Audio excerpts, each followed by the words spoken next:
गणेश चतुर्थी के दूसरे दिन भाद्रपद शुक्ल पंचमी को ऋषि पंचमी का व्रत बहनें अपने भाई की लंबी आयु के लिए रखती हैं।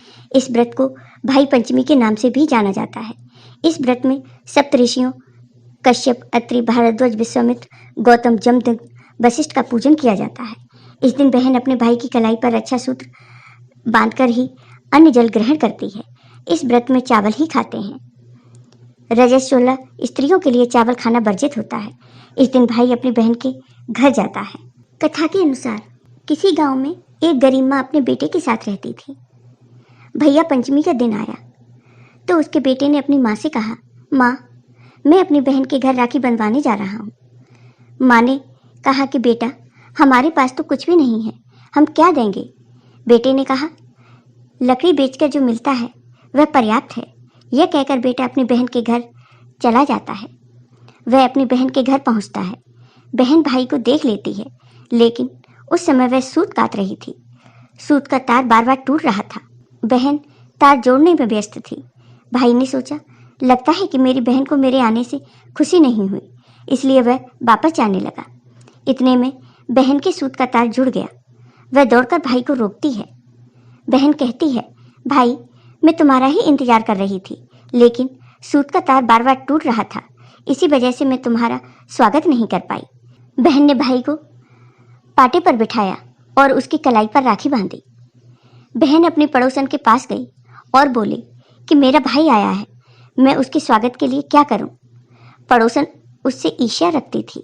उसने कहा, तेल से पोंछा लगाना और घी में चावल बनाना। बहन भाई के आने की खुशी में पागल हो रही थी। उसने वैसा ही किया जैसा पड़ोसन ने कहा। बहुत देर हो गई। भाई ने बहन से कहा कि अब तो बहुत भूख लग रही है। बहन ने कहा, भैया, इतनी देर से चावल पक ही नहीं रहे। जब भाई को यह मालूम हुआ कि चावल घी में पक रहे हैं तो उसने कहा कि चावल घी में कभी नहीं पकेंगे। भाई के कहने पर बहन ने दूध डालकर खीर बनाई। बहन ने भाई को बहुत से पकवान बनाकर खिलाए। भाई ने बहन से कहा, सुबह अंधेरे में ही मैं वापस चला जाऊंगा।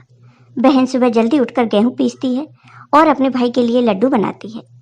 बहन ने भाई के लिए लड्डू बांधे और भाई रवाना हो गया। भाई के रवाना होने के बाद बहन के बच्चे भी अपनी माँ से लड्डू मांगते हैं, तो वह देखती है कि लड्डुओं में सांप पिस गया है। वह दौड़कर अपने भाई के पीछे भागती है। जब वह अपने भाई के पास पहुंचती है और कहती है, भाई, वे लड्डू मत खाना क्योंकि उसमें सांप पिस गया है। तब भाई ने कहा, बहन, जब मैं पेड़ के नीचे आराम कर रहा था तो उन लड्डुओं को कोई चोर ले गया। हालांकि चोर ने भाई बहन की ये बात सुन ली। चोर को अपनी चोरी का पश्चाताप हुआ। साथ ही उसने उस बहन से कहा, हे बहन, तुमने मेरी जान बचाई है, आज से तुम मेरी धर्म की बहन हो। इस तरह उसने उस चोर भाई और अपने भाई दोनों की जान बचाई।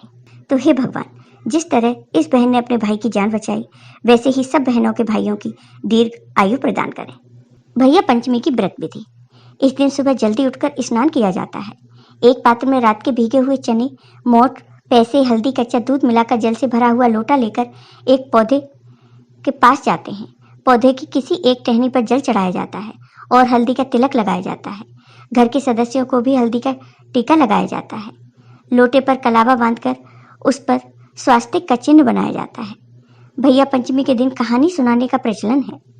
कहानी सुनते हुए हाथ में मोठ चने लेकर छीलते रहते हैं और कहानी सुनने के बाद मोठ चने वहीं चढ़ा दिए जाते हैं। इसके पश्चात सूर्य देव को जल चढ़ाया जाता है। वहीं घर में दरवाजे पर भी स्वास्तिक का प्रतीक बनाया जाता है। इसके बाद पानी लेकर मोठ, चने, फल, मिठाई, रुपए सब एक थाली में रखकर सीधा निकालते हैं। यह सीधा सास, जेठानी, ननद आदि को दिया जाता है। यदि इनमें से कोई ना हो तो यह सीधा किसी बुजुर्ग महिला को भी दिया जाता है। आपको ये वीडियो पसंद आया हो तो कमेंट बॉक्स में कमेंट करके जरूर बताइए।